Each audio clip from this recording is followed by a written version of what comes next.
नमस्कार, hello money 9 में आप सभी का स्वागत है। मैं हूं सुमित और हफ्ते का पहला कारोबारी सत्र और थोड़े से प्रेशर के साथ ग्लोबल टर्मोइल्स के बीच में आज भारतीय बाजार कामकाज करते हुए आपको दिखाई पड़ रहे हैं।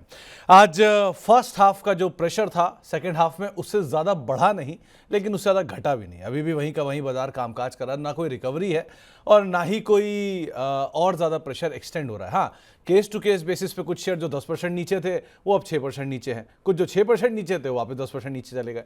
सो ऐसे करके बाजार कामकाज कर रहा है, लेकिन अभी भी स्थिति खराब और बहुत खराब साइड पर दिखाई पड़ रही है। तो इस स्थितियों में कौन कौन से शेयर हैं, किस तरह का हाल है, जरा पहले आंकड़ों को देख लेते हैं आज, क्योंकि बहुत लंबे अंतराल के बाद सेंसेक्स निफ्टी में 4-4.5% की गिरावट देखने को मिली है। आप लोगों को नंबर बड़ा दिखाई पड़ रहा होगा, 1000 अंकों की गिरावट निफ्टी में है, लेकिन अगर आप परसेंटेज के लिहाज से देखेंगे तो 4-4.5% की गिरावट निफ्टी में देखने को मिली है।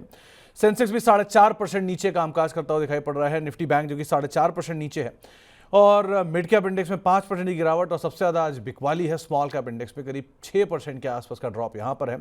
एडवांस डिक्लाइन की स्थिति कुछ इस तरह से है कि आज 111 शेयर या 113 शेयर तेजी में है और उनके सामने 2400 शेयर बिकवाली में कामकाज कर रहे हैं। यानी हर एक शेयर की तेजी के सामने करीब 12 शेयर ऐसे जो कि बिकवाली के साथ ट्रेड करते हुए आपको दिखाई पड़ेंगे। तो एक सीवियर सेल ऑफ मार्केट के अंदर आता हुआ दिखाई पड़ रहा है। एक भी सेक्टर हरे निशान में नहीं है और सब के सब सेक्टर्स जो है वो मिनिमम 4% नीचे कामकाज कर रहे हैं। पीएसयू बैंक 4% नीचे, एनर्जी 4.5% नीचे, निफ्टी बैंक 4.5% नीचे, फाइनेंशियल सर्विसेज 5.5% नीचे, ऑटो 5%, IT 5%, मीडिया 5.5%, रियल्टी 6% और सबसे ज़्यादा बिकवाली मेटल में 8% की बिकवाली के साथ कामकाज करते हुए दिखाई पड़ रहे हैं। तो आज भारतीय बाजारों में एक सीवियर फॉल का सिचुएशन आपको दिखाई पड़ेगा। आज हमारे साथ बातचीत करने के लिए दो जानकार मौजूद रहेंगे। पहले तो हमारे साथ रचना मैम मौजूद रहेंगे, कुछ ही देर में उनसे हम बातचीत करेंगे मार्केट्स को लेकर। साथ ही साथ हमारे साथ सनी भी मौजूद रहेंगे एसबीआई सिक्योरिटी से, उनसे भी हम चर्चा करेंगे। लेकिन पहले रचना मैम मौजूद हैं। रचना मैम नमस्कार, स्वागत है कार्यक्रम में। मैम, इस बाजार की सिचुएशन में क्या किया जाए? दो ही सिचुएशन होती हैं, या तो भाग लो या भाग लो, इधर पार्टिसिपेट और रन अवे।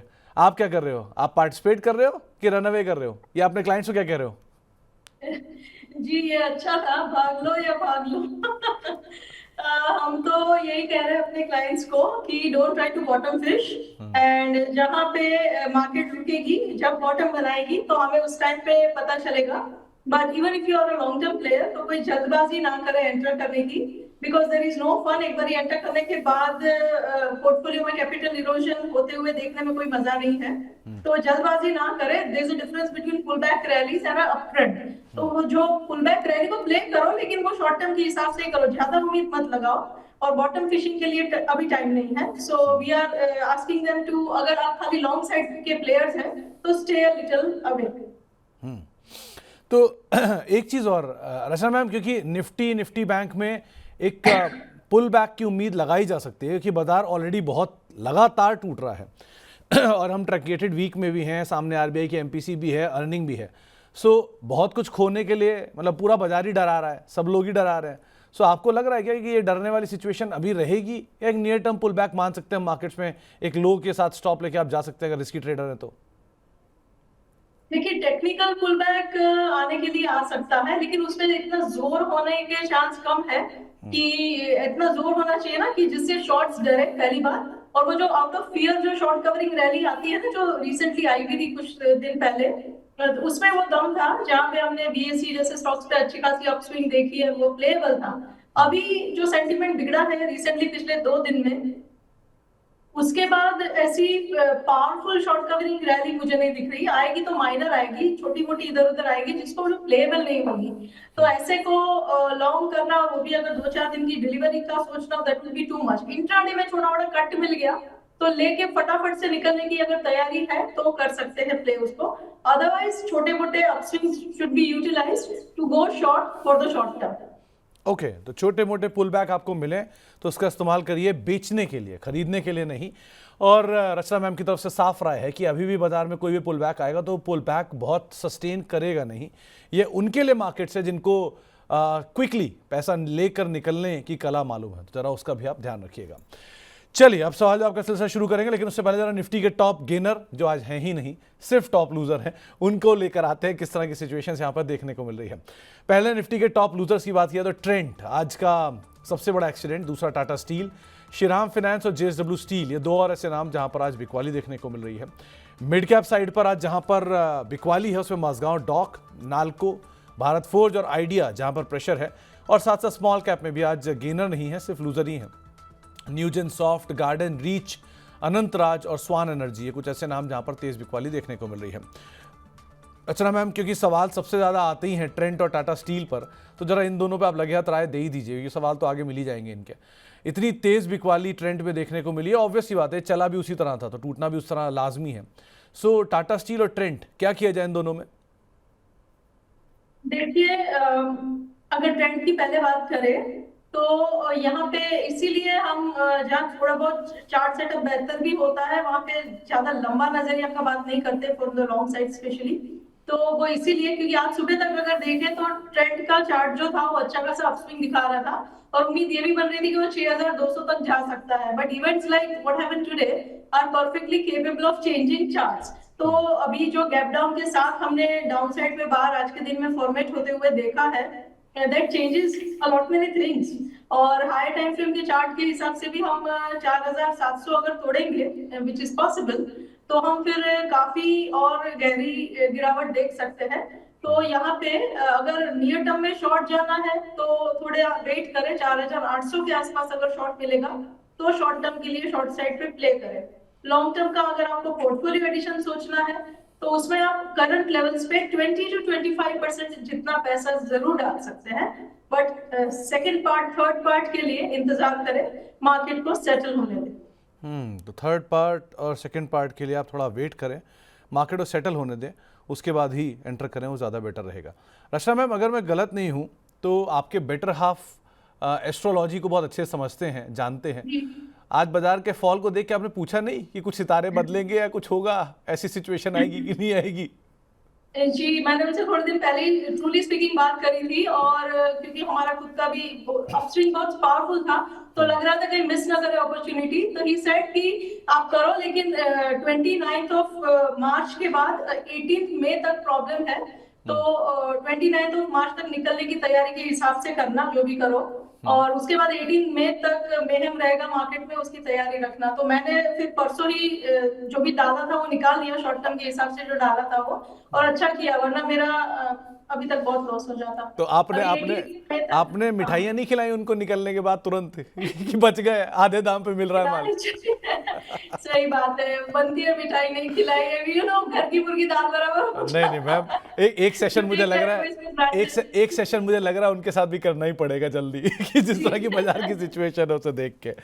खैर चलिए, अब सवाल जवाब का सिलसिला शुरू करते हैं और बातचीत करते हैं आपके सवालों को लेकर। पहले तो अगर आपका भी कोई सवाल है और इस बाजार की गिरावट में आप ये समझना चाह रहे हैं कि आपके स्टॉप लॉसेस क्या हो, टारगेट्स क्या हो, कहां तक की आपकी रणनीति हो, तो आप हमारे साथ जुड़ सकते हैं अलग अलग माध्यमों के जरिए। पहले तो व्हाट्सएप नंबर आपकी स्क्रीन पर आएगा जिसके जरिए आप इस कार्यक्रम का हिस्सा बनेंगे। 9311211874 ये हमारा व्हाट्सएप नंबर है। ईमेल आईडी है money9query@tv9.com पर, और साथ ही साथ आप हमारे साथ अगले 1 से 1.5 घंटे तक जुड़ सकते हैं, बातचीत कर सकते हैं, रचना मैम से पूछ सकते हैं सीधे सीधे अपना सवाल। शुरुआत करते हैं जयदास साहब के एक सवाल के साथ। वो पूछ रहे हैं रचना मैम आपसे कि सेल, वेदांता या पावर में से पावर ग्रिड और एनटीपीसी, क्या इन सब पर बने रहें, एवरेज करें, निकल जाएं? क्योंकि ये अभी उन्होंने क्लियर नहीं किया है कि वो लॉन्ग टर्म इन्वेस्टर है शॉर्ट टर्म, लेकिन ये अज्यूम कर रहा हूं कि सारे नामों को देख के कि वो लॉन्ग टर्म इन्वेस्टर ही होंगे, तो क्या करना चाहिए? देखिए, सेल की जहां तक बात है उसमें अगर उनकी हायर लेवल से एंट्री थी और अगर उनको एवरेज आउट करना है तो करंटली 103 के करीब है, which is a good level. इसमें थोड़ा बहुत एवरेज आउट करंट लेवल्स पे कर सकते हैं। अगर से उनको 1 लाख डालना है एडिशनल फॉर एन एग्जांपल, तो उसमें से 60,000 70,000 जितना करंट लेवल पे डाल सकते हैं। फर्दर नीचे जाएगा तो बाकी का 30-40 भी डाल देंगे। टाटा स्टील में ये लेवल जो 127 का है, दैट्स अगेन अ लेवल जहां पे अगर उनको 1 लाख डाला था तो उसमें से 50,000 तो डाल ही सकते हैं करंट लेवल पे, बाकी का तब डालेंगे अगर 110 के आसपास ये काउंटर जाएगा आने वाले दिनों में, which is a good amount of possibility.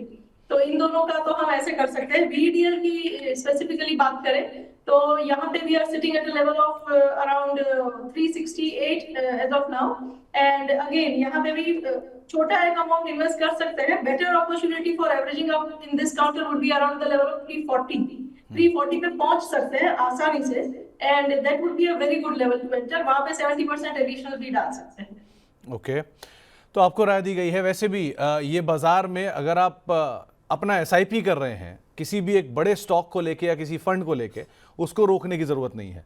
वहाँ पे कोई घबराने वाली बात नहीं है। ये नियर टर्म जर्क्स मार्केट ने पहले भी देखे हैं, ये पहली बार जर्क नहीं आया है। हाँ, लेकिन अगर आपके पास लिमिटेड कैपिटल है और आप कीप ऑन फ्लक्चुएटिंग, तो उसके केस में आपको थोड़ा देख संभल के काम करना होगा। इसके अलावा एक सवाल आया है निहारिका जी का। इनके पास आईओसी के 130 रुपए के दाम पर खरीदे हुए शेयर हैं। 1 से 2 साल का नजरिया है। इनका कहना है कि जिस तरह से मार्केट में पैनिक है, उस हिसाब से क्या ये शेयर होल्ड करना ठीक रहेगा या निकल जाना होगा? देखिए, counters like IOC should ideally benefit उनके जो क्रूड वगैरह के प्राइसेस में से, बट यही होता है कि ओवरऑल सेंटीमेंट जब खराब होता है तो सबके सब पिटते हैं साथ में। नेवरदलेस, अगर पहले का उनका एंट्री का लेवल क्या है वी डोंट नो, लेकिन अगर पुराना एंट्री का लेवल है तो काफी पेन ऑलरेडी झेला है उन्होंने।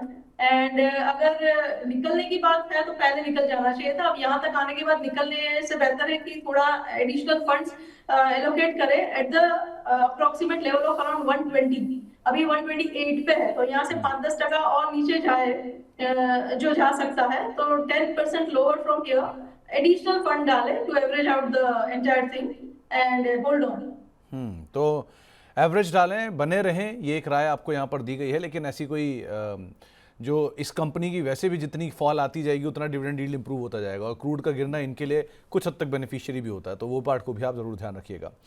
इसके अलावा एनएमडीसी लॉन्ग टर्म की एंट्री के लिए गीतू जी पूछ रही हैं, क्या यहाँ पर एंट्री करनी चाहिए मैम इसमें? हाँ, मेटल काउंटर्स सारे के सारे जो है वो थोड़ा ये ग्लोबल जिटर्स का असर उन पे रहेगा एज अ सेक्टर। थोड़ा इवन अगर रिसेशन भी आता है तो थोड़ा इम्पैक्ट दिखेगा इनमें, बट नेवरदलेस यहाँ पे भी करंट प्राइस लेवल जो है वो ऐसा है कि अगर आपका पहले का एंट्री था तो एवरेज आउट करने के लिए एक कंजेशन जोन पे बैठा हुआ है 60 पे, so it's a good level. आप यहाँ पे पार्ट इन्वेस्टमेंट एडिशनल करना चाहें तो कर सकते हैं। And good amount of chances कि आने वाले 2-3 महीने में भी अगर मार्केट संभल गया, यू नेवर नो, 2 महीने में ही संभल जाए, तो आफ्टर 18th में we could probably see some stabilization.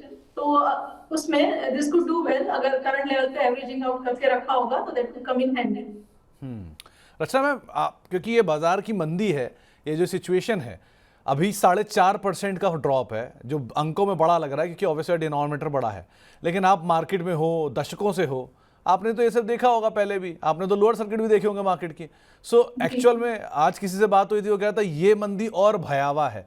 हर मंदी बहुत भयावह होती है, उसमें नया क्या है? तो क्या ये सिचुएशन सच में ही उतनी खतरनाक दिख रही है आपको, या ये ठीक है, ऐसे भी जग्स पहले मार्केट ने देखे हैं, घूम जाएगा, ऐसी कोई घबराने वाली बात नहीं है? देखिए, घूम जाएगा का एजम्पशन तो मैं ना करूं, क्योंकि अपनी मार्केट में हमने हमेशा घूम घूम के जाता हुआ देखा है, क्योंकि we are growing economy and as an economy हमारा कंजम्पशन बढ़ता जा रहा है, आगे हम और ग्रो करेंगे and we could be consumption leaders in the world, और वो सब बातें हैं। इसलिए हमने यहाँ पे अपने यहाँ पे, अदरवाइज ग्लोबल मार्केट्स में ऐसी भी मार्केट्स है जो घूमने में बड़ा टाइम ले लेती है, सो दैट में स्पेल हो सकता है ट्रबल। जो ज्यादा डरावना लगती है करंट सिचुएशन में बातें, वो ये है कि फेरोसिटी ऑफ द मूव्स वो बहुत ज्यादा है। क्वाइट लास्ट 5 इयर्स से मार्केट में अगर 2017-18 की मार्केट देखे और 23, 24, 25 की मार्केट देखे तो बड़ा फर्क है in the time taken to give a move. जो चीज पहले 6 महीने में होती थी वो अब 6 हफ्ते में हो जाती है, तो इसीलिए डरावना ज्यादा लगती है, बिकॉज स्टीपनेस अपसाइड पे और डाउन साइड पे दोनों बाजू बहुत होती है स्लोप्स की, इसलिए it could be looking different. तो हो सकता है थोड़ी सी घबराहट आपको इसलिए ज़्यादा भी यहाँ पर आते हुए दिखाई पड़े। एनीवेज, मोहित जी पूछ रहे हैं कि BHEL को किस रेट पे एंट्री करना चाहिए, एंट्री करना भी चाहिए कि नहीं करना चाहिए, भी लगे बता देना आप। GHCL की बात हो रही है ना? नहीं, BHEL, Bharat heavy electronics limited. Okay जी, BHEL में हायर टाइम फ्रेम के हिसाब से देखें तो काफी स्ट्रॉन्ग गिरावट काफी टाइम से आई हुई है एंड ट्रेंड तो करंटली डाउन ही है। अगर आपको एंटर करना है तो one of the good levels to enter could be around a level of 190। यहाँ से और 5% एटलीस्ट नीचे जाए तो वहां पे रीसेंट पास में सपोर्ट लिया था, तो that could be one level जहां पे आप 190 के आसपास एंट्री कर सकते हैं, but again not complete entry, it should be 50-60% and not more than that. दूसरी एंट्री उसकी बनेगी करीब करीब 150 के आसपास, जो काफी डरावना लेवल दिख सकता है, बट यू नेवर नो। तो फुल इन्वेस्टमेंट ना करें, थोड़ा सा करना है तो 190 के आसपास करें। तो आप 190 के इर्द गिर्द कहीं इन्वेस्टमेंट करें, वो ज़्यादा बेटर एक सिचुएशन रहेगी। इसके अलावा मनोज साहब पूछ रहे हैं कि आयरेडा में क्या करना चाहिए, एक बड़ा गेनर रहा है पिछले साल का, अब क्या करा जाए इसमें? एक भी ऐसा शो नहीं गया जहां इस काउंटर पे बात नहीं हुई सवाल हो। ना है। बड़ा पॉपुलर काउंटर है, आई एम सीइंग दैट। यहाँ पे हम 146 के आसपास बैठे हुए हैं एंड ट्रेंड यहाँ पे भी डाउन ही है। अगर आपको यहाँ पे ऐड करना है पैसा, तो मेरे हिसाब से थोड़ा मार्केट को स्टेबलाइज होने दे, एंड अगर मार्केट स्टेबलाइज होता है नेक्स्ट फ्यू वीक्स में भी, तो 140 के आसपास की entry would be one of the good entries. एक सवाल मैम आया है नावा लिमिटेड के ऊपर। नावा इज नवभारत वेंचर्स लिमिटेड। इसमें इन्होंने खरीदारी कर रखी थी, गेन तो वाइप आउट हो गया, 20% प्रॉफिट चला गया धीरज जी का, लेकिन अब उसमें और क्वांटिटी कहाँ ऐड करना आपको सही लग रहा है? 500 रुपये का बायबैक प्राइस है, सो उसका तो नीचे ही पहुंच गया, क्या किया जाए? देखिए, इस काउंटर ने आज तो सुबह से थोड़ा स्ट्रेंथ दिखाने की कोशिश करी है। Higher time frame charts are good and 400 के आसपास का इसका जो लेवल है वो एक अच्छा एंट्री पॉइंट बन सकता है। और अभी हम 450 पे हैं, तो आने वाले कुछ हफ्तों के अंदर ही हमें, यू नेवर नो, 410-400 के आसपास एंट्री मिल सकती है। वो अगर मिलेगी तो, और तब वहां से एंटर करना चाहिए। अनदर, अगर नहीं गया नीचे, तो another level where you can take a long position would be about 500। तो अगर नीचे नहीं गया तो 500 के ऊपर, एल्स आपको जो लेवल्स बताए गए हैं उनको आप ध्यान रखिएगा। कंपनी वैसे अच्छी है, बायबैक भी किया है, कैश रिच कंपनी है, बड़ी चीज़, और बहुत सारे डाइवर्सिफाइड कामकाज के अंदर ये कंपनी कामकाज करती है। इनफैक्ट अगर एक फैक्ट आपको बताना है तो ये भी बता देता हूँ कि ये कंपनी हॉस्पिटल कारोबार में भी है, प्लस मशरूमिंग के एक one of the largest producers के तौर पे भी इसको आप देख सकते हैं, मशरूम के लार्जेस्ट प्रोड्यूसर के तौर पे। एनीवेज आगे बढ़ते हैं, और अदानी पावर 525 रुपये में प्रवीण जी ने लिया हुआ है, क्या करना चाहिए मैम इन्हें? अदानी पावर अगर 525 पे लिया है, फिलहाल हम बैठे हुए करीब करीब 500 के आसपास, तो यहाँ पे कंजेशन जोन जरूर है। एंड अगर ये कंजेशन जोन आगे जाके सपोर्ट के तौर पे काम करता है तो वेल एंड गुड, अदरवाइज एक स्टॉप लॉस रख लेना चाहिए, which should be around a level of 425। 425 के स्टॉप लॉस के साथ काउंटर में बने रहे। अगर 425 टूटा, then one is to exit. तो 425 टूटा तो फर्दर गिरावट और गहरा सकती है। मैम एक सवाल आया है आबिद साहब का, ये पूछ रहे हैं कि क्या इस गिरावट में कंजम्पशन रिलेटेड स्टॉक्स के ऊपर फोकस ना किया जाए, क्योंकि ये वो तो अछूते रहेंगे, जैसे हुआ लिकर, जैसे हुआ हॉस्पिटल, इनमें क्या किया जाए? देखिए, जब तक गिरावट थमेगी नहीं, तब तक अच्छे से अच्छे काउंटर भी एक दिन ना सही तो दूसरे दिन अफेक्टेड रहेंगे। Even you are totally not directly impacted, तो भी अफेक्टेड रहने के चांसेस रहते हैं, merely because of the correlation with each other. तो ऐसा नहीं है कि कंजम्पशन सेक्टर जो है वो स्पेयर होगा, एंड रिसेशन होता है तो कंजम्पशन पे भी असर आता है, ग्लोबल रिसेशन अगर होता है तो। Nevertheless, there are counters like, say for example, Indigo, say for example, Jubilant Foods.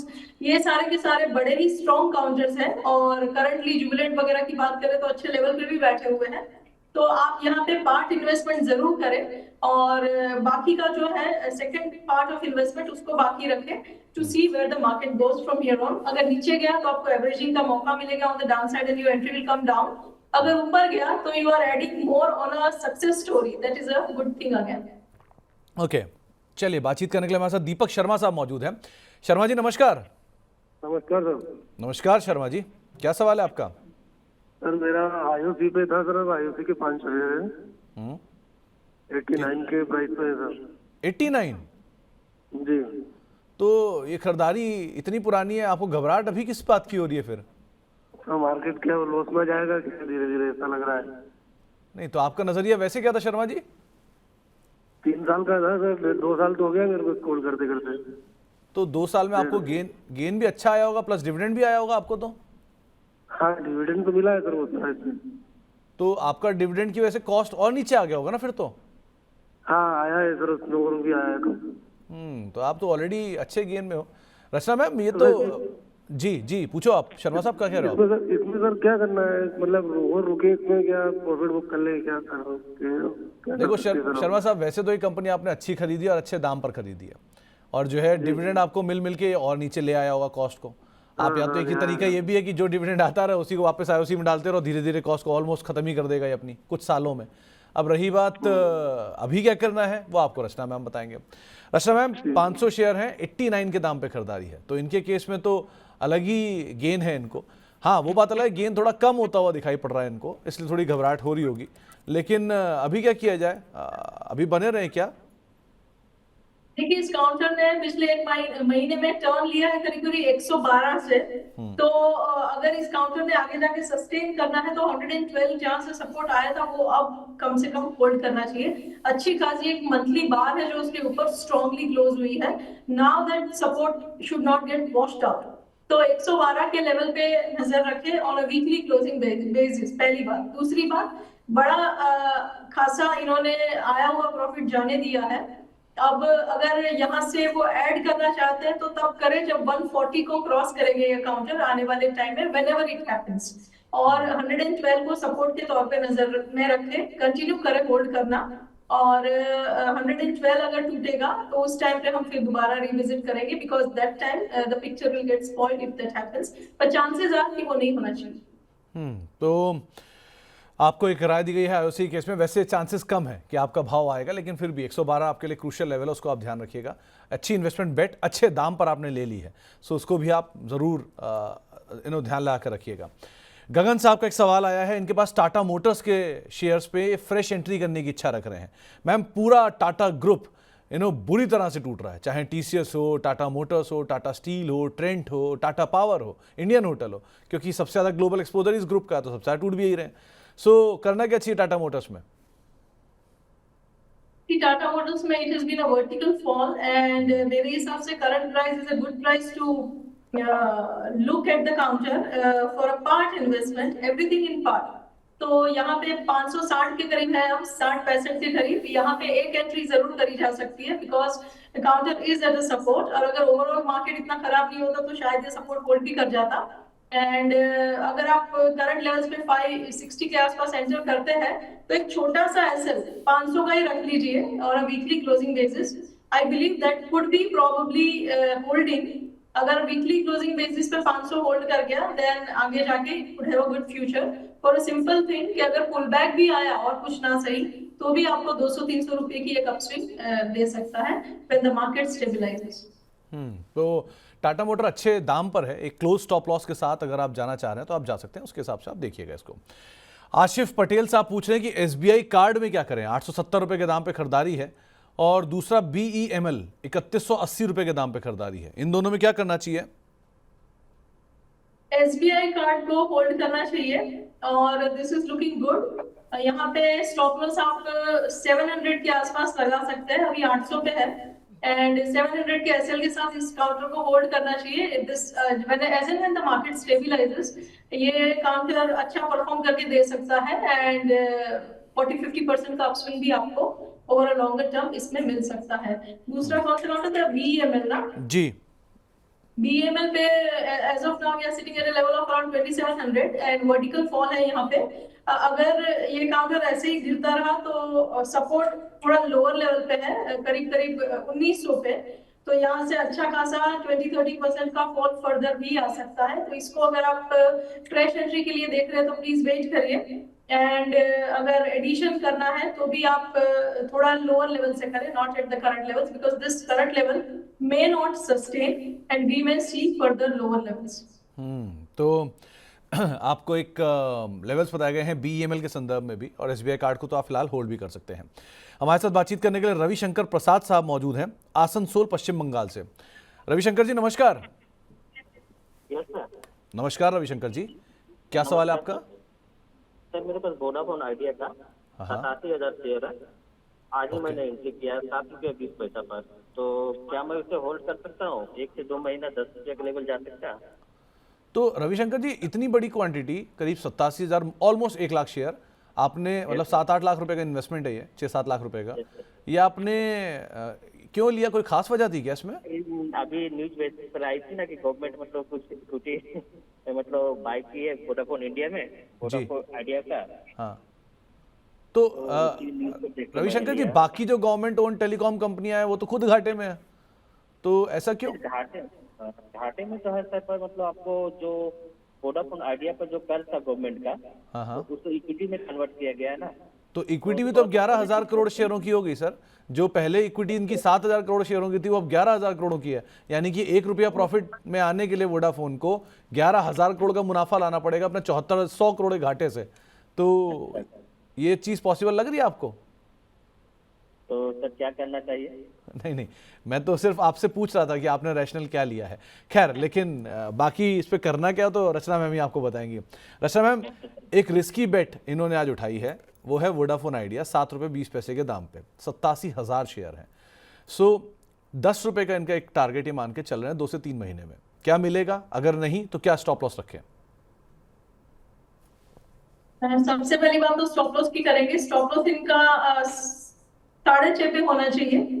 6.5 अगर होल्ड कर गया तो हम फिर भी उम्मीद लगा सकते हैं कि इनका जो टारगेट है 10 का वो आ सकता है, लेकिन 2-3 महीने में आए वो चीज मुझे नामुमकिन लग रही है, मुश्किल नहीं, 2-3 महीने में नामुमकिन लग रही है। ओवर 6 to 12 मंथ्स शायद ये 10 का नंबर 11 का नंबर भी दिखा सकता है, पर नजरिया थोड़ा लंबा करना पड़ेगा एंड 6.5 को होल्ड करना पड़ेगा।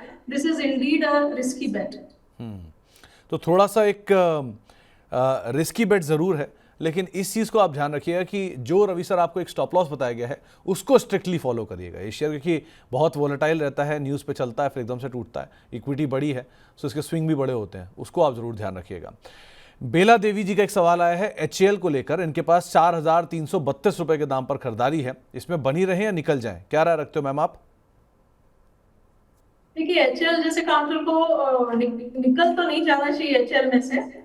आप इसमें अगर फर्दर एडिशन का कुछ भी सोच रहे तो do it only from the lower levels and lower level आएंगे मार्केट में, ऐसा नहीं कि नहीं आएंगे, इसमें भी आएंगे। एंड ये काउंटर को लॉन्गर नजरिए के हिसाब से अगर आपने लिया है तो इसको जरूर होल्ड करिए, और ये काउंटर जब तक 3,000 के ऊपर रहेगा तब तक ये अच्छा है। तो 3,000 टूट गया तो बहुत दूर की बात है, अभी तो हम 4,000 पे है, तो 3,000 होल्ड करे ऐसी उम्मीद बनाते हैं, और 3,000 अगर होल्ड कर गया तो लॉन्गर टर्म में this counter can do very well. तो बने रहना ज़्यादा बेटर है बाला मैम आपके लिए, और अभी एटलीस्ट आप इसमें से ना निकलें। पवन कुमार शर्मा साहब हमारे साथ मौजूद हैं रोहतक से बातचीत करने के लिए। शर्मा साहब नमस्कार। नमस्कार सर। नमस्कार नमस्कार शर्मा साहब, क्या सवाल है आपका? सर, और रत्ना मैडम को भी नमस्कार। दर्शना मैम सुन पा रही हैं आपको? हाँ सर, मेरे को 2 टिप्स आपसे मिले हैं जो पिछले में क्वेश्चन पूछे थे, मेरे को दोनों में आपने अच्छा बेनिफिट करवाया है। आइडिया में आपने मेरे को टाइम से निकलवा दिया, और RR केबल में आपने अच्छा निकलवा दिया। एक मिठाई का डब्बा आपको भेजना चाह रहा हूँ। अरे बहुत बहुत शुक्रिया सर, आप मतलब ये सब जानकारों की बदौलत है, तो जिन जानकारों ने आपकी मदद की आप उनको मिठाइयाँ भिजवाइए, सब उनका ही किया जा रहा है, हम तो सर बस बीच का माध्यम है आप दोनों के। सो बहुत बहुत शुक्रिया, और पहले तो बढ़िया बधाई हो आपको कि आप एटलीस्ट घाटा होने से बच गए। अब बताइए आपका सवाल क्या है शर्मा साहब? हाँ, बस सर सवाल तो ये है कि मैं वायर एंड केबल की कंपनी में पहले मैं निकला था, फिर आपने मेरे को सजेस्ट किया था कि आप अच्छी कंपनी में जाए, जैसे अपना वायर की। आज जो मैं पूछना चाह रहा हूँ आपसे, कंपनी जो है किया इंडस्ट्री, ये सर मैंने लिया हुआ था 2668 के ऊपर 2668 पे 149 क्वांटिटी। तो आप अब इसको कितना समय दे सकते हो? सर अभी मैं क्या कर रहा हूँ, आज मैं इसको एवरेज करना चाह रहा हूँ। एवरेज मैंने 65 मैंने आज बाई करे हैं 2486 के रुपए के ऊपर। ठीक है, तो शर्मा साहब आप लॉन्ग टर्म इन्वेस्टर हो, मैं अज्यूम करके चल रहा हूँ? नहीं सर, नहीं कोई ज्यादा स्ट्रॉन्ग, क्योंकि मार्केट बड़ी वोलेटाइल है। फिक्स स्टॉप लॉस के साथ काम कर रहा हूँ। ओके, आते ही कट कर देता हूँ, और उसी से और ये स्ट्रेटजी लेके चल रहा हूँ। तो अभी सर मेरा क्वेश्चन सिर्फ ये है कि मैं एवरेज कर रहा हूँ, तो क्या एवरेज करना ठीक रहेगा सर मेरा, या मैं वेट करूँ? ओके, तो जी शर्मा साहब कुछ और कह रहे हैं आप? हाँ सर, मैं यही कह रहा था कि इसको एवरेज करना ठीक रहेगा। जैसे मैंने आज 65 शेयर और बाय करे हैं 2486 रुपए के हिसाब से। ठीक है। तो रचना मैम, कृष्णा इलेक्ट्रिकल इंडस्ट्रीज यानी कि KEI इंडस्ट्रीज के इन्होंने 65 शेयर खरीदे हुए हैं, और आज एवरेज किया। इनकी स्ट्रेटेजी बिल्कुल सही है कि ये नीचे स्टॉप लॉस साथ काम करते हैं, ऊपर गेन आता है तो आधा लेकर निकल जाते हैं, फिर वापस नीचे एंटर कर लेते हैं। सो आप बताओ क्या करना चाहिए इन्हें? देखिए ये लेवल अच्छा है जिन पे इन्होंने एंटर करा है, this is a longer term का सपोर्ट।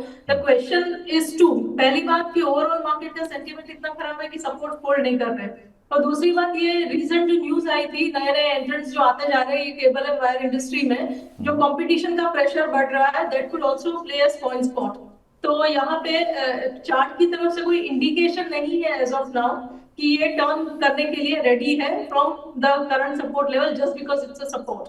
तो let that sign and signal come, वो सिग्नल तब आएगा अगर ये करंटली हम 2478 के आसपास बैठे हुए, अगर हम 2650 के ऊपर क्लोजिंग देंगे, 2650 के ऊपर जिस दिन ये क्लोज होगा, तो उम्मीद बनेगी कि ये अब अपस्विंग में 3400 3500 की तरफ की जाने के लिए रेडी है शायद। उससे पहले यहाँ पे एंटर करना या एवरेज आउट करना would be a little risky। फिर भी अगर कर लिया है तो कम से कम अब एक स्टॉप लॉस लगा ले, जो कि होना चाहिए 2300 पे। तो 2300 के आसपास सर एक स्टॉप लॉस लगा के ज़रूर रखिएगा शर्मा साहब, और जो अब तक आपने गेन किया उसको एंजॉय करिए। आगे भी आपसे हम कोशिश करेंगे और बेहतर करने की, और आपको कम से कम घाटा हो, ज़्यादा से ज़्यादा मुनाफा हो, इसकी कोशिश हमारी लगातार बनी रहेगी।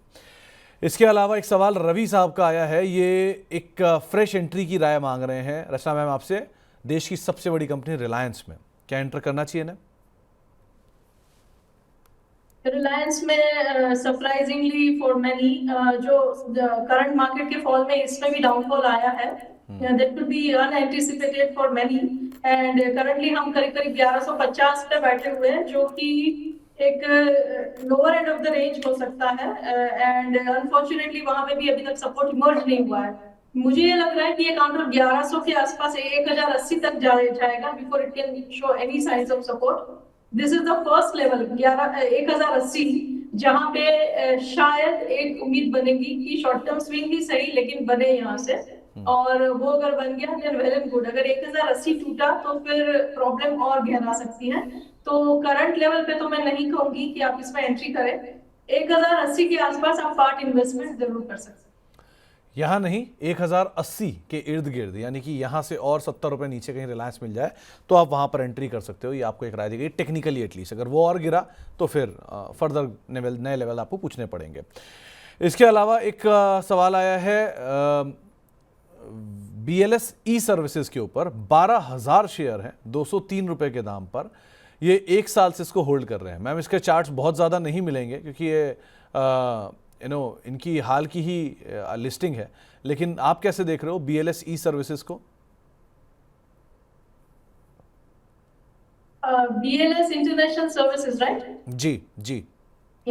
BLS के बारे में मेरा ये मानना है कि करंटली हम 350 के आसपास बैठे हुए हैं, and the stock has been into a phase of consolidation since quite some time. पिछले करीब करीब 3-4 महीने से ये कंसोलिडेट कर रहा है। अगर lower end of the range check करा जाए इस रेंज कंसोलिडेशन का, तो करीब करीब 300 पे आता है, तो 300 तक तो ये काउंटर जाना चाहिए, ये मेरा मानना है।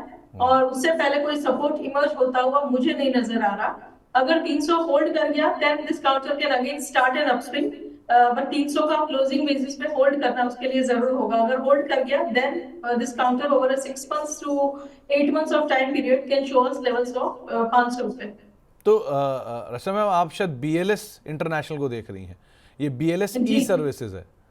BLS ई सर्विसेज ये 165 रुपए के आसपास कामकाज कर रहा है। Okay sorry about that.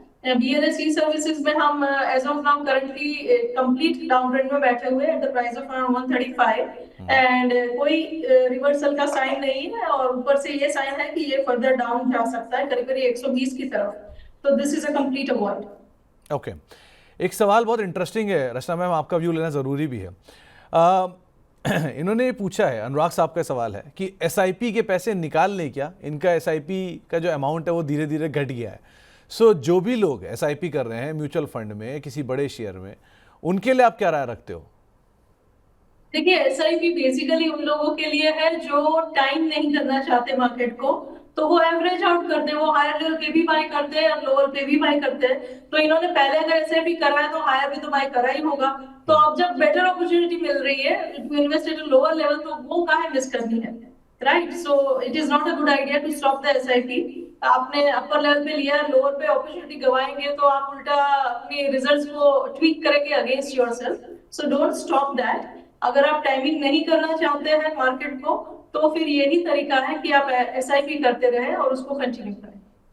तो पहली चीज़, अगर आपने एसआईपी की है तो वो एसआईपी लॉन्ग टर्म के लिए होती है, 10 साल 15 साल 20 साल के लिए, किसी गोल के लिए होती है, पर्पस के लिए होती है। अगर वो गोल पर्पस आ गया तो आप निकाल लीजिए पैसा, लेकिन अगर नहीं आया है तो आप अपनी एसआईपी कंटिन्यू करिए। बाजार की इस गिरावट को टाइम करने की कोशिश ना करिए, आपकी एसआईपी इस काम के लिए नहीं बनी है। आगे बढ़ते हैं और एक सवाल आया है, इम्पॉर्टेंट लेवल पूछा जा रहा है मैम, खास तौर से नई एंट्री करने के लिए नाल्को में, क्या नाल्को के लेवल्स ये सही हैं एंट्री करने के लिए? और दूसरा एक और सवाल है नीलेश जी का भी कि उनके पास 168 रुपए के दाम पर नाल्को है, ये दोनों क्या करें? अगर फ्रेश एंट्री की बात है इन नेशनल एल्यूमिनियम, तो हम एक एंट्री जहां पे देख रहे हैं, that is the level of around price of around 132, which is a further little lower from the current levels। तो अगर आपको 135 132 के आसपास कहीं भी मिलता है तो वहां पे एक अटेम्प्ट जरूर करी जा सकती है इसमें लॉन्ग करने के लिए। अगर आपका पहले से लिया हुआ है इसमें, तो भी आपको 130-132 के आसपास एक सपोर्ट के तौर पे नजर रखनी चाहिए। You might want to add at those levels to average out the prices, अगर हायर लेवल की एंट्री थी तो। And over a longer term जब एंटायर मेटल सेक्टर वगैरह में टर्न आएगा तो यहाँ में भी फिर उस हिसाब से टर्न आना चाहिए, क्योंकि the fall has been vertical, तो रिकवरी भी शार्प होनी चाहिए। बट उन सबके लिए 130-32 का लेवल होल्ड करना जरूरी रहेगा।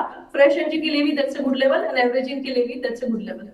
ओके, इसके अलावा एक सवाल आया है मैम गोल्डियम इंटरनेशनल को लेकर, इसका जिक्र कम होता है लेकिन ये 400 रुपए के दाम पे मोहम्मद जुनैद साहब ने खरीद रखा है। गोल्डियम इंटरनेशनल बहुत चलाता है पीछे शेयर, अभी क्या किया जाए? गोल्ड के एक्सपोर्ट करने के कामकाज में कंपनी प्रोमिनेंटली वर्क करती है, सो पीछे बहुत चला, अभी क्या करें इसमें?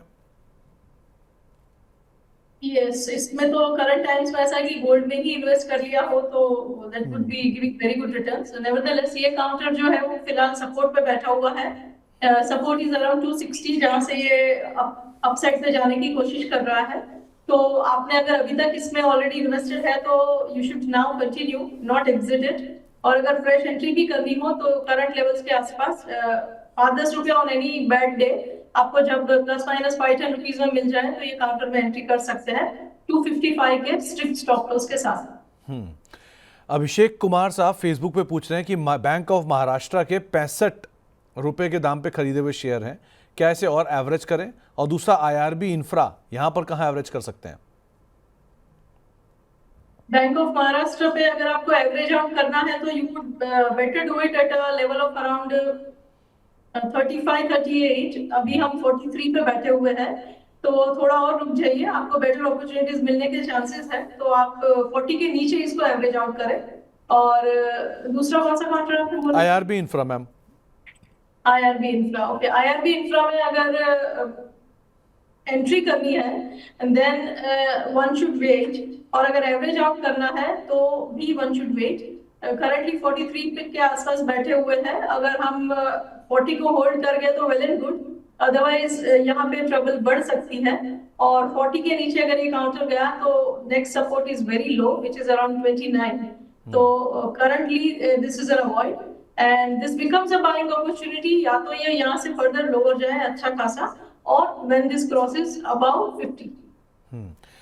मैम रुचिता तिवारी जी का एक सवाल आया है, सिप्ला, डॉक्टर रेड्डी और यूनाइटेड स्पिरिट्स, इन तीनों में से आपको सबसे ज्यादा कौन सा पसंद आ रहा है? मैम कॉम्बिनेशन भी आप देख ही रहे होंगे, दवा दारू का कॉम्बिनेशन उन्होंने ले लिया शायद, तो आप क्या ज्यादा पसंद कर रहे हो?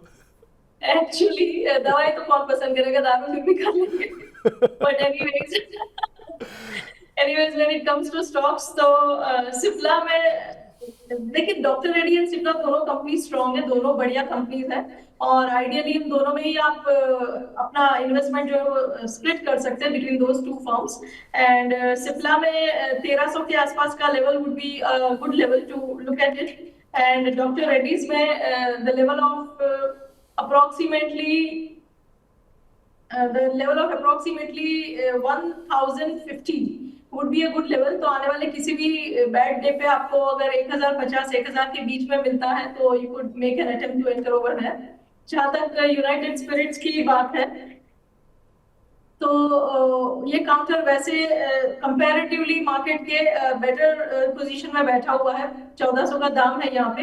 एक पैसा आप इस पे करंट रेट पे भी डाल सकते हो एंड अगर ये नीचे गया तो 1300 के आसपास दूसरी एंट्री भी अच्छी बनती है। तो मैम ऐसा नहीं कर सकते कि एक दवा का शेयर और एक दारू का शेयर ले लें कि वो पिएगा तो वो बिल्कुल। खाएगा ही खाएगा, जरूरी है। तो कॉम्बिनेशन भी ठीक हो जाएगा, सेट भी बन जाएगा आराम से, एक नहीं चलेगा तो दूसरा चल जाएगा, आपके पास एक सेफ बेट भी बन जाएगा। तो खैर, सही बात है। लेकिन जोक सपाट, कंपनियां तीनों ही अच्छी हैं ma'am, Cipla, Reddy's and United Spirits, और तीनों अपने अपने सेक्टर की लीडर हैं। सो अगर आप कोई भी चुनना चाह रहे हो तो आपके पास कोई दिक्कत नहीं है इनमें। इसके अलावा एक सवाल आया है मैम ताबिश महमूद साहब का, इनके पास कल्याण ज्वेलर्स के शेयर हैं, उन्होंने आज खरीदारी की है 445 रुपए में, लॉन्ग टर्म के लिए 5 साल का नजरिया है। आप क्या राय रखते हो उसमें? देखिए, हाईली वॉलेटाइल काउंटर है ये, बहुत झटके देता है दोनों बाजू, और ये झटके लेने की कैपेसिटी है तो well and good. Current level is good level to have one entry over here. 475 के आसपास बैठे हुए हम। अगर ये काउंटर 400 के ऊपर बना रहेगा तो it can do well with the recovery of the market. Nevertheless 380 के आसपास एक स्टॉप लॉस लगाना वीकली क्लोजिंग बेसिस पे बहुत जरूरी है। ओके, चलिए अब बातचीत करने के लिए एक दर्शक हमारे साथ मौजूद हैं, सुनील जायसवाल साहब हैं, रायपुर से हमारे साथ मौजूद हैं। सुनील साहब नमस्कार। नमस्कार सर। नमस्कार जायसवाल साहब, क्या सवाल है आपका? मेरा सवाल है सर, वही मैंने एचसीसी के 6 महीने पहले करीब 1348 शेयर लिए हैं सर, ठीक है, और रेट है 53 रुपीज के। ओके, और और उसमें बहुत ज्यादा लॉस में, 50% से भी ज्यादा लॉस में चला गया है, तो उसमें मुझे बने रहना चाहिए, लॉन्ग टाइम में होल्ड कर सकता हूँ, तो उस पर नहीं थोड़ा तो जानना चाहता जायसवाल साहब 50% उतरने के बाद अब आप को इसमें मतलब अब बने रहने या निकलने की क्या ही उम्मीद लग रही है? आप क्यों इसमें अब निकलना चाह रहे हो? पहले निकलना नहीं, चाहिए निकलना था। नहीं चाह रहा हूँ, मैं चाह रहा हूँ कि एकदम जीरो तक, तो मतलब एकदम और नीचे नीचे, मतलब बहुत ज्यादा तो नहीं जाएगा।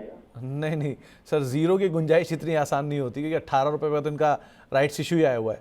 सो क्या करना चाहिए रचना मैम? एचसीसी 53 रुपए के दाम पे खरीदे हैं, 1348 रुपए 1348 शेयर है, और ये सब वो शेयर हैं जो कि लास्ट बुल रन में बहुत अच्छे से पार्टिसिपेट करके गए थे। अभी क्या किया जाए इनमें? देखिए, जीरो का इंतजार करने से ज्यादा बेहतर ये है कि वो 18 के आसपास एक स्टॉप लॉस जरूर रखे। 18 भी कोई दूर नहीं है, पास नहीं है सॉरी, लेकिन इन्होंने ऑलरेडी इतना पेन झेल लिया है, तो अब फिलहाल जो लेवल है वो एक सपोर्ट लेवल है, और मार्केट का सेंटीमेंट इतना खराब नहीं होता तो शायद करंट सपोर्ट ही होल्ड कर जाता। लेकिन अगर ओवरऑल मार्केट की वीकनेस को प्राइस इन करे भी तो भी 17-18 के आसपास का सपोर्ट होल्ड करने के हाई चांसेस है, तो वो लेवल को ध्यान में रखे एज अ सपोर्ट और बने रहे, क्योंकि ऑलरेडी पेन इतना ले लिया, अब इस टाइम पे निकल के कोई फायदा नहीं है when the strong support is close by. तो आपने ऑलरेडी इतना बुरा दौर देख लिया है, सो बेटर इज कि अभी तो बने रहें, लेकिन एक स्टॉप लॉस जरूर रखिए। और आमतौर पे कभी भी अगर आप मध्यम अवधि के लिए निवेश करते हैं तो स्टॉप लॉस को साथ लेके ही चलें, वो आपका साथी होता है, वो कोई दिक्कत वाली बात नहीं होती उसमें। आगे बढ़ते हैं, और नीरज साहब का एक सवाल आया है हैप्पीएस्ट माइंड पर। 53 शेयर है, 897 रुपए के दाम पे एवरेज है। अच्छा मैम, हैप्पीएस्ट माइंड बहुत हैप्पी हुआ नहीं कोई इसमें निवेश करके अब तक, अब क्या किया जाए? देखिए, हर एक चीज का एक दौर आता है, और हाँ, इसका भी बहुत ज्यादा पॉपुलर रहा था ये पास्ट में, एंड रोज रोज उसकी बात होती थी चैनल्स पे और टेलीविजन पे, पर वो दौर खत्म हो गया ना। This is fallen out of flavour. तो अभी 542 के आसपास है, और मुझे कोई इसमें सपोर्ट नहीं नजर आ रहा नियर टर्म में भी। तो अगर ये सेक्टर एज ओवरऑल भी अगर संभलता है तो नीड नॉट बी कि ये दोबारा से लीडर बन के बैठेगा जैसे पहले हुआ था पास्ट में, तो उसका टाइम खत्म हो गया। अभी उसको there are better opportunities in the market elsewhere, और अगर आपको फिर भी बने रहना है तो कम से कम 500 पे स्टॉप लॉस लगा के रखिए। तो आप 500 का एक स्टॉप लगा के बने रहें सो फार तो, लेकिन ये बात सही भी है रचना मैम जो कह रही हैं, ये 300 रुपये से 1500 रुपये गया था अपने इशू प्राइस के बाद, उसके बाद जाके कहीं अब कूल ऑफ हो रहा है, तो इसलिए ठीक है, क्या कर सकते हैं। एक सवाल आया है मैम बजाज फिनेंस पर, 8638 रुपये के दाम पर खरीदारी है, क्या फर्दर इसको एक्यूमुलेट करें या एवरेज करें? देखिए, अगर आपका नजरिया लॉन्ग टर्म का है तो बजाज फाइनेंस जैसी कंपनी में तो कोई वरी करने की बात ही नहीं है। इवन जब जियो फाइनेंस वगैरह आया था तो ये बात होती थी कि अब कंपटीशन है ना ये ना वो, लेकिन ये परफॉर्म करता गया और करता रहेगा। तो this is like one of the bluest of blue companies and long term के हिसाब से तो कोई दिक्कत यहाँ होनी नहीं चाहिए। अगर आप शॉर्ट टर्म के हिसाब से देखेंगे तो this is a very volatile counter also, तो मार्केट के साथ साथ डिप्स देगा, लेकिन लॉन्ग टर्म में कोई दिक्कत नहीं आनी चाहिए, बने रहना चाहिए। Over longer term we could see this counter crossing 10,000 as well. Downside पे सपोर्ट की अगर बात करें तो 7,800 के आसपास सपोर्ट बनेगा।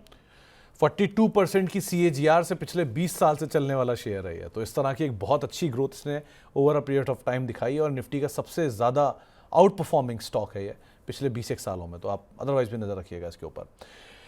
इसके अलावा एक सवाल आया है मैम जो खरीदारी के लिए KNR कंस्ट्रक्शन में पूछ रहे हैं कि क्या यहाँ पर खरीदारी करनी चाहिए, आप क्या राय रखते हो?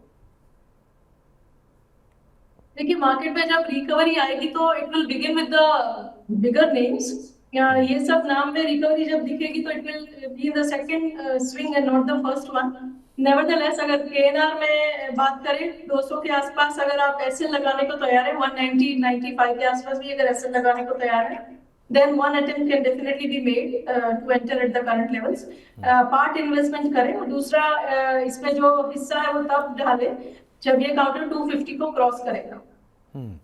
ओके, देवयानी इंटरनेशनल पे आशीष पाल साहब पूछ रहे हैं कि इनके पास 215 शेयर हैं 171 रुपए के दाम पर, एवरेज करें या निकल जाएं? एवरेज करना हो तो current level is a good level, sideways है इसका market from a longer horizon, और करंट भाव जो है वो साइडवेज मार्केट के लोअर एंड पे है, तो this is a good level to average out. Okay, इसके अलावा फिनोलेक्स केबल इंदेश यादव साहब के पास है 970 रुपए के दाम पर, क्या ये ऊपर जाएगा या लॉस बुक कर लें?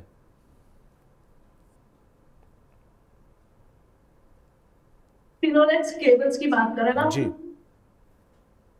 फिनोलेक्स केबल्स में हम एज ऑफ नाउ अच्छे सपोर्ट पे बैठे हुए हैं, देयर आर चांसेस कि ये सपोर्ट होल्ड करेगा।